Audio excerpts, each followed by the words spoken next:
Olá pessoal, sejam bem-vindos a mais uma aula do curso de Ultrassom Transvaginal Expert. Nessa aula eu vou falar para vocês rapidamente algumas dicas práticas para você poder melhorar o seu exame na eco transvaginal. Então, primeiramente, o que eu queria colocar para vocês é o seguinte, que eu já falei isso, vou falar isso em várias aulas e insistir no assunto. Assim, normalmente, como é que a gente faz um exame transvaginal? Nós introduzimos o transdutor, a gente logo pega o útero no longitudinal, faz a medida no eixo longitudinal, antero-posterior, depois roda o transdutor, mede no transversal, depois mede o endométrio, depois vamos passar para medir os ovários, o ovário direito e o ovário esquerdo, e terminou o exame. Na maioria das vezes, um exame sem patologia é assim que a gente procede. Bom, eu já comentei sobre aspecto assim, importância da anamnese, né, no exame também, que eu acho que tudo isso aí vocês sabem, tirar os dados do paciente, mas assim, em relação à prática em si, o que dá para fazer para melhorar esse exame, para não deixar passar nada? Então, o que eu faço? Hoje se sabe que o ultrassom transvaginal não é um exame estático. A gente precisa mobilizar os órgãos pélvicos para poder tirar informações. Então, o que a gente faz? Existem técnicas já bem estabelecidas, inclusive nos exames de pesquisa de endometriose, que é o sinal, por exemplo, do deslizamento. Esse sinal a gente empurra o transdutor levemente através do colo do útero, fazendo uma pressão no colo do útero, fazendo com que o útero deslize para cima, e a gente pode utilizar a mão no abdômen para poder estar também empurrando o útero, deslocando o útero posteriormente. O que nós vamos ver com isso? Nós vamos ver o deslocamento das alças atrás da parede uterina posterior. Isso vai nos dar uma ideia se a paciente tem algum grau de aderência ou não.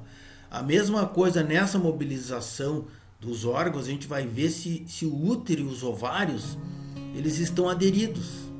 E uma vez estando aderidos por um processo de endometriose ou de doença inflamatória pélvica, já também vai nos dar pistas para a gente procurar focos de endometriose. Áreas onde possa haver nos anexos hidrossalpinge. Então a gente já vai ter uma outra visão do exame que simplesmente achar a imagem do útero e fazer as medidas. Não, a gente precisa mobilizar o útero, tanto posteriormente como anteriormente e lateralmente também, obviamente isso fazendo com cuidado para não causar um certo desconforto para o paciente, e explicar para o paciente: olha, é importante que eu veja se o seu útero e os seus ovários não estão aderidos, então eu vou pressionar um pouco aqui, a senhora vai fazer uma pressão para ver essa questão, e a paciente mesmo vai enxergar ali os órgãos se mobilizando. Então isso é um dado muito importante, certo? Sempre faça isso, mobilize os órgãos, útero e ovário, para ver como que eles se comportam durante o exame transvaginal. Aqui, por exemplo, a gente pode ver a mobilidade ali do útero, que a gente vai fazendo essas mobilizações, né? A gente consegue com isso ver a textura, inclusive, do útero, ver o fundo de saco ao nível do ligamento útero-sacro, né? Então são medidas importantes que a gente precisa fazer para estar podendo fazer um exame mais completo, certo? A mesma questão aqui, a gente pode olhar o sinal, é que eu mostro um útero no eixo longitudinal e eu faço a pressão com a mão do abdômen, e vejo o útero deslizar por trás da parede posterior, eu posso olhar no transversal também, testando a mobilidade, e eu vou olhar atrás, assim, quando eu começo a pressionar, eu vou olhar atrás se as alças deslizam através da parede uterina, assim, essa observação vocês têm que ter, Uma vez que eu tenho as alças todas aderidas, eu não vou poder, eu vou poder ter uma ideia clara, né, que se trata de uma paciente que tem um processo aderencial, certo? Então a gente não consegue enxergar uma aderência, muitas vezes consegue enxergar bridas em meio ao líquido, mas a aderência é uma coisa indireta, que a gente tem, é uma informação indireta muito importante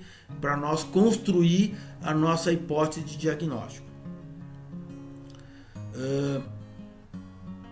Então aqui, ó, como eu mostro para vocês, a gente vai olhando, né, observando a mobilidade, ó, na parede posterior, certo? Quando a gente fala em deslizamento, né, isso existe o sinal do deslizamento, que é já bem definido para isso, correto? Uma coisa importante também em relação a dicas de exame é sempre olhar o peritônio posterior do útero, ó, porque, por exemplo, no caso de endometriose, que é uma doença peritoneal, a gente pode observar aqui, ó, no peritônio, na projeção posterior, que a gente sabe que quase 90, 80% dos focos de endometriose profunda estão na região retrocervical esquerda. Então, quando a gente vai fazer um exame, colocar essa imagem assim, por exemplo, do colo transversal e fazer um escaneamento olhando com cuidado, detalhadamente, o peritônio posterior do útero para ver se a gente não enxerga alguma interrupção da interface peritoneal. Isso é uma dica muito boa, uma dica prática que eu sempre faço em todos os meus exames de ecografia transvaginal, e muitas vezes a gente se surpreende com lesões de endometriose na parte do retrocervical, no compartimento posterior, que nós vamos estar falando sobre isso detalhadamente na aula sobre endometriose profunda, sobre pesquisa de endometriose profunda.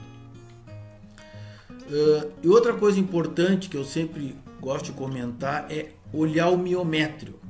Muitas vezes a gente pode ver o miométrio, e o miométrio ele vai ter alguns pontos, por exemplo, ecogênicos ou algumas áreas anecogênicas intramiometriais, que a gente vai pensar em adenomiose, e muitas vezes a gente passa batido por isso. A gente vê o ultrassom, por exemplo, com umas imagens muito pequenas, que a gente não consegue ver muito bem o miométrio. Por quê?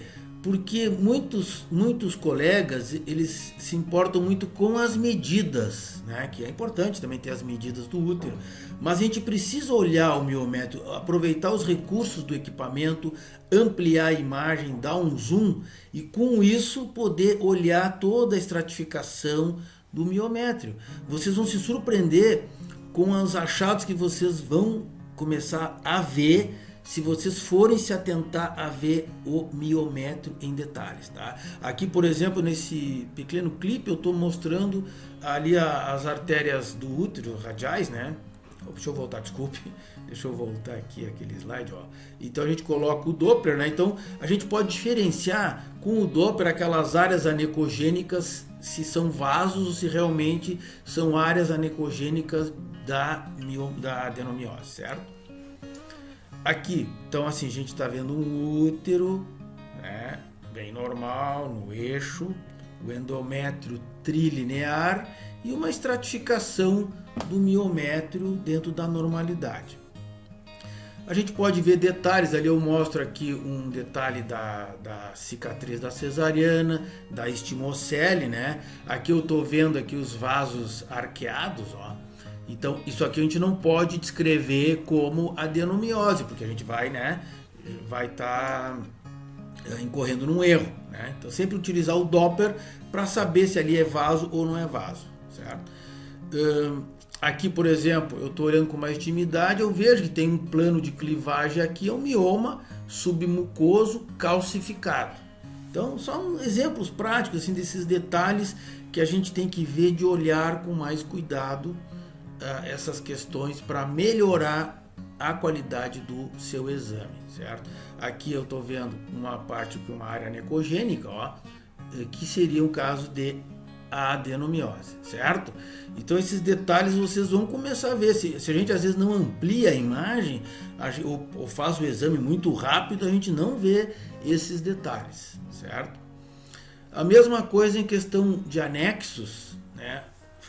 Outra dica prática, né? Quando a paciente não está usando anticoncepcional, ela ovula, se ela está no período reprodutivo, obviamente. Então, se ela está na segunda fase do ciclo, eu vou enxergar, se a paciente tem ciclos regulares, um corpo lúteo, certo? Qual é a importância disso? Primeiro, é uma paciente que ovulou, certo? Ok. Segundo, sinal que o eixo dela está funcionando, o eixo hormonal.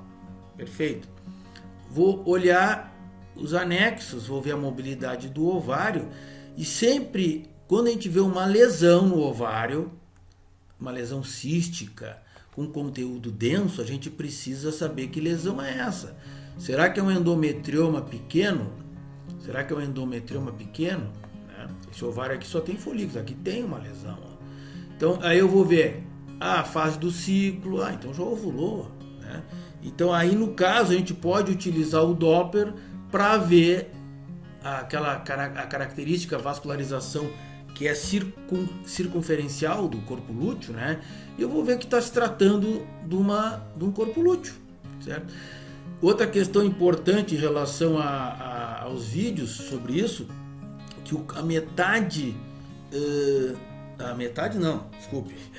a maioria, em torno de 80% das gestações ectópicas estão do lado do corpo lúteo.